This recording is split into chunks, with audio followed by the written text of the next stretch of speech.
দর্শক, আমি একটি নার্সারি পরিদর্শন করতে এসেছি। এই নার্সারিতে এসে দেখি এক অভিনব পদ্ধতিতে চারা রোপণ। দেখেন ক্যামেরাম্যান, আপনি দেখান। এই যে একটি শেড দেখা যাচ্ছে, এই শেডটি দেওয়ার কারণ, ঘন বৃষ্টি হলে শেডটিতে বৃষ্টি পড়বে, গাছের মধ্যে ক্ষতি হবে না। পাশাপাশি পাখি আসতে পারবে না।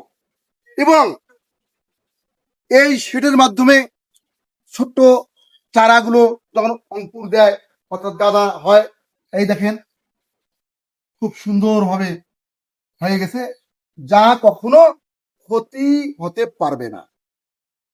এই অভিনব পদ্ধতিতে চারা রোপণ করা খুবই একটি ভালো দিক।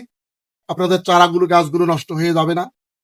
আপনারা চেষ্টা করবেন এই নার্সারিতেও অভিনব পদ্ধতি অবলম্বন করে চারা তৈরি করার, এবং এই চারাগুলো খুব সুন্দর থাকে। তো আমি আপনাদেরকে এই অভিনব পদ্ধতিতে চারা অঙ্কুর বা চারা তৈরি হয় আপনাদেরকে দেখানোর চেষ্টা করলাম। দর্শক, ভালো থাকবেন, সুস্থ থাকবেন। আল্লাহ হাফেজ।